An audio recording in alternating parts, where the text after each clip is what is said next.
Сәлем достар, сіздермен керемет кино. Бүгін сіздерге «Гнев человеческий» деп аталатын фильм туралы айтып берем. Видеоны бастамас бұрын қызықты фильмдерден хабардар болу үшін каналға тіркеліп алыңыздар. Ал кеттік.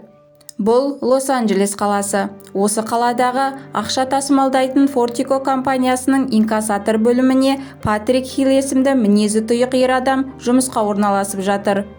Сол компанияның бастығы Хиллге инкассатор жұмысының қиындығын және де бір уақыттарда ақша толған инкассатор машинасына қарулы шабуыл жасалып, қызметкерлер және куәгер қайтыс болғанын айтып ескертеді. Енді осындай жағдай қайталанбас үшін қызметкерлер мықты әрі әлді болу қажет деп Хиллді арнайы тексерістен өткізеді. Кейін лақап пулемет деп аталатын қызметкер жұмыс барысымен таныстырып, Хилл барлық тесттен жақсы өтіп жұмысқа қабылданады. Хилл алғашқыда Милки деген лақап атпен белгілі Дейв деген жігітпен напарник болып жұмыс атқарып, бірінші үлкен көлемдегі ақшаны жеткізу сәтті аяқталады. Кейін қызметкерлер Хиллдің келуіне байланысты кеш ұйымдастырады және оған H деген лақап ат береді. Кеште H жұмыскерлермен келіспей қалады. Сол кезде әріптестері H-тің үндемегені үшін бір нәрсе жасырып жүр дейді. Келесі күні H, пулемет, Милки үшеуі барған кездегі ақша жеткізу операциясы сәтті болмады. Себебі белгісіз бір адамдар инкассатордың біреуін кепілдікке ұстап алып, машинадағы барлық ақшаны беруді сұрайды. Сол кезде Дейв ашуланып, қорқып, аузына келгенін айта бастағанда, Хилл сабырлық сақтап, шабуыл жасағандардың шарттарын орындаймыз деп машинадан шығып, шабуылдағандардың 6-ын өлтіріп, соңғы біреуін ұстап алып, кімге жұмыс істейсің дегенде, жауап бермеген соң оны да атып тастады. Енді бұл оқиғадан кейін H-тан күдіктене бастап, бұрын болған инкассаторлардың өліміне байланысы бар ма деп полиция қызметкерлері тергесе де H сыр білдірмеді. Кейін үйіне қайтып оралғанда, ол құжаттарға толы папканы алып, оқып таныса бастайды. H Фортикода жұмысын жалғастырып жүр және де болған жағдайдан кейін оның репутациясы да өсіп қалды. Келесі бір жұмыс күнінде ақша толы грузовикке тағы да шабуыл жасалғанда H-ті көрген ұрылар қорқып қашып кетеді. Бұл жағдайға жанындағы напарнигі пулемет таң қалып қалды және де болған жайт бастықтардың құлағына жетіп, H-тен бәрі күдіктене бастайды.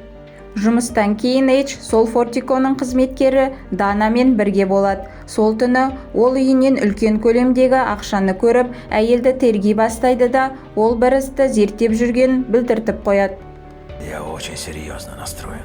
Енді фильм 5 ай бұрын болған оқиғаға ауысады. Мұнда H криминалды ұйымның бастығы және заңсыз ақша табумен айналысады.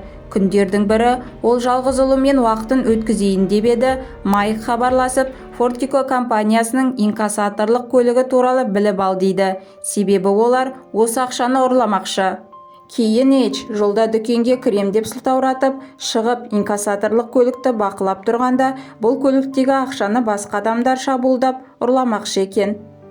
Ол адамдар өтірік құрылысшы киімін киіп алып, қарулармен қорқытып, ақшаны алып кетпекші. Осы оқиғада H-тің ұлын куәгер ретінде және инкассаторлардың біреуін өлтіріп, ұлына көмектесем деген H-ті өте қатты жаралап қашып кетеді. Осыдан кейін H ұлының өлімі үшін кек қайтармақшы. Ол бұл істі зерттеу барысында өзінің адамдарын және ФБР-дан таныстарын жұмылдырса да, қылмыскерді таба алмады. Сосын ол Патрик Хилл атына жалған құжат жасатып, Фортико компаниясына инкассатор болып жұмысқа тұрып, ұлын өлтірген қылмыскерді таппақшы.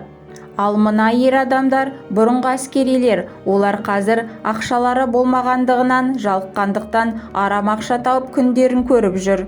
Сол жердегі топтың бастығы бір мұнай шығаратын фирманың магнатын тонауға рұқсат береді және де ол сәтті ұрлықтарының бірі болады. Бірақ бұл ақша оларға аз, бұдан да көбірек алғылары келеді.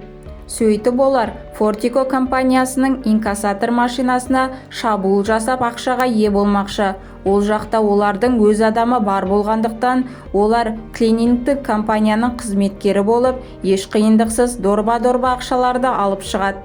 Кейін олар фургонға шабуыл жасау мақсатында құрылысшы киімдерін киіп, сол орынға барады. Міне осы оқиғада Эйчтің ұлын және инкассатордың екеуін өлтіріп кетеді. Ал бұл қылмыскердің есімі Джен, және ол ешкімді аямайды. Эйчтің өзін қатты жаралап, өлім аузынан қалды. Міне, қазірде олар осы оқиғадан кейін тыныш жүрудің орнына тағы да тонауды ұйымдастырып отыр. Яғни, Черная пятница күні ақша фургондарға толған кезде инкассатор машиналарындағы барлық ақшаны алу туралы жоспар құрып отыр. Осы Фортико компаниясының ғимаратына кіру үшін пулемет көмектеседі, яғни ол қылмыскерлермен бірге сыбайлас болатын. Сол кезде Терри барлық инкассаторларға сақ болуды ескертеді. Сөйтіп, ақшаны толтырған фургондар жөнелтіледі. Сол кезде Эйчпен бірге бір машинада отырған пулемет қылмыскерлермен байланысы барын айтып, Эйчке де еш нәрсені білдіртпей, қылмыскерлермен болсаң, саған еш зиян тимейді дейді. Будем брать джекпот. Сөйтіп, пулемет рациямен қылмыскерлерге хабарласып, қайда келе жатқандығын айтады. Сол кезде Эйчті кісендеп машинаға мініп, ғимарат ішіне қиындықсыз кіреді. Және де олар барлық қызметкерлерді кепілдікке алады. Бірақ қауіпсіздік бөлмесіне келгенде атыс қауласып, қызметкерлерді атып, ұрлықшылар ақша тұрған бөлмеге кіріп кетеді. Енді олардың спецназдар тобы келгенше ақшаны алып кетуге уақыты бар. Сол кезде осыған дейін тыныш жатқан Эйч ұрының біреуімен төбелесе кетіп, оның қаруы мен үстіндегі брондалған киімін тартып алады да, басқа да қылмыскерлерді өлтіруіне жеңіл болып, жараланған Терри мен Дэйвті құтқаруына себепші болады. Бірақ та Эйч жараланып ұрысты жалғастыра алмайды. Сол уақытта Фортиконың инкассаторлары ұрылармен арпалысып жатқанда, пулемет оларды сатып кетіп, қызметкерлерді өлтіріп, ұрылардың қашып кетуіне көмектеспекші. Бұл атыстан сабырсыз Джен, жаралы сержант пен пулемет қана аман қалады. Солайша олар машинамен қашып шыққаннан кейін тойымсыз Джен жанындағы екі напарнигін өлтіріп, ақшаны алып қашып кетеді. Біраз уақыттан кейін Дженге Эйч келіп, ақша үшін емес, ұлының өлімі үшін кек алуға келгендігін айтып, Дженді ұлын өлтіргендей 4 жерден оқпен атып өлтіреді. Солайша фильм аяқталады. Осы секілді қызықты фильмдердің қысқаша мазмұнын көргіңіз келсе, каналға тіркеліп алыңыздар. Қолдау ретінде лайк басып, кино жайлы комментарийлеріңізді жаза кетіңіздер. Назарларыңызға рахмет.